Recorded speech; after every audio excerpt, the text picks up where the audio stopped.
at suspicious transaction reports na na-flag ng AMLAC sa mag-asawang VP Sara Duterte at Attorney Manasseh Carpio.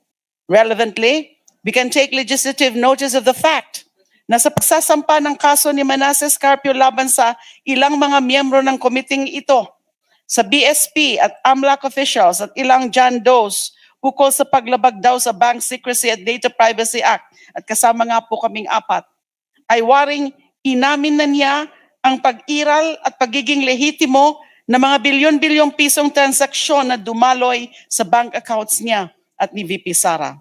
At dito ay kapansin-pansin ng napakalaking discrepancy o hindi pagkakatugma mula sa mahigit 4.4 bilyong pisong pumasok sa kanilang mga account kumpara sa mga halagang idineklara sa mga SALNs. Ang tanong, bakit wala sa SALN?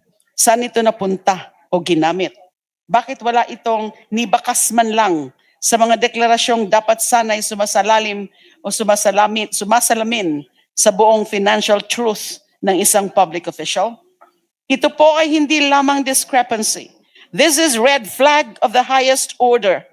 This is a clear constitutional breach, a veritable black spot in our system of accountability of public officers. Dagdag pa rito, ayon mismo sa financial intelligence analysis ng AMLAC, ang mga hindi pangkaraniwan at bilyon-bilyong transaksyon na ito ay maaaring maiugnay sa tatlong predicate crimes ng money laundering, drug trafficking and related offenses, graft and corrupt practices, at malversation of public funds.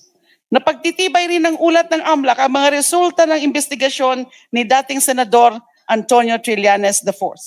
The former senator's sinumpaang salaysay contained annexes pertaining to summaries of supposed bank transactions in hefty amounts in bank accounts of Sara Duterte, either singly or jointly with her father, husband, and the rest of the Duterte family.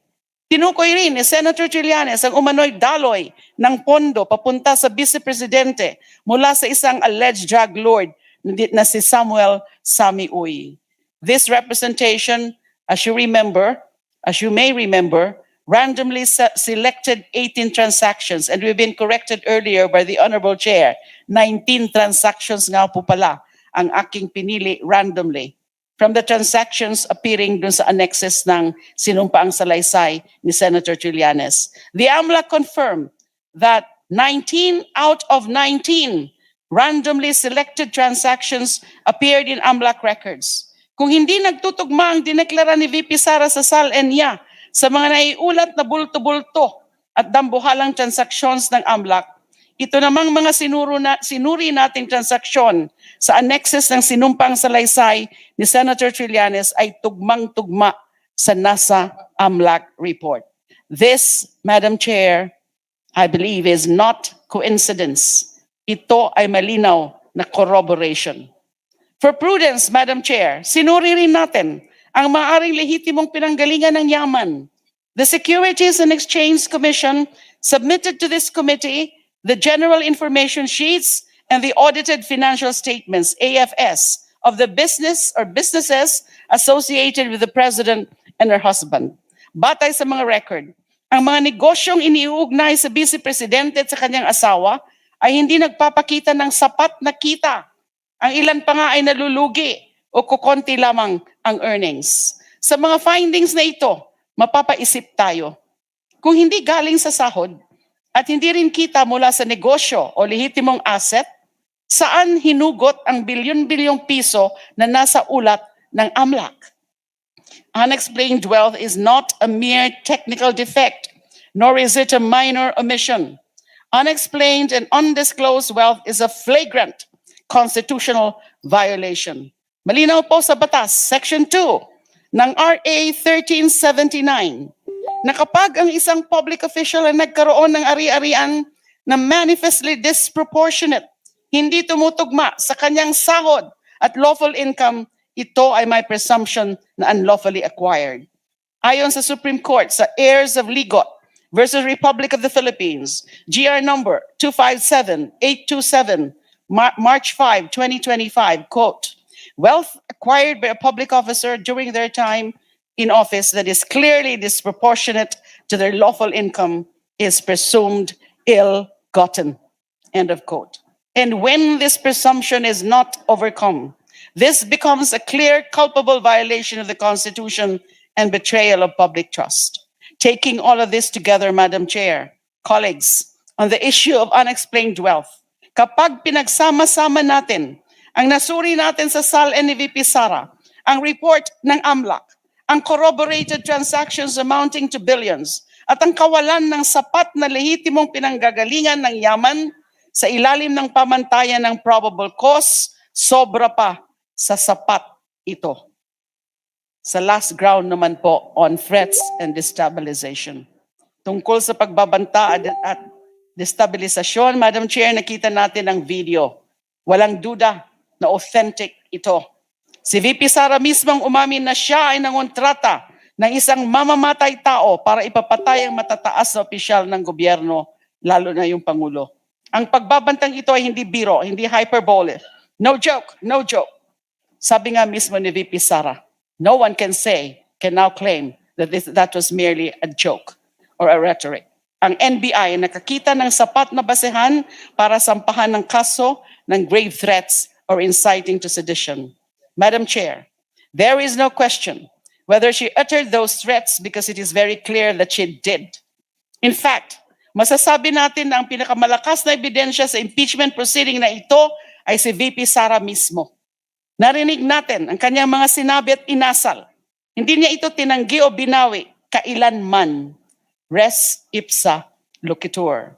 The thing speaks for itself. Masahol pa rito. Under the Constitution, ang Vice Presidente ang papalit kapag mawala o maging incapacitated ang Pangulo. Sa kanyang pagbabanta sa buhay ng Presidente, hindi ba malinaw na may conflict? Kaya ang pagbabanta o pangungontrata ni VP Sara para ipapatay ang Pangulo ay isang napakabigat at seryosong bagay na hindi pwedeng balewalain.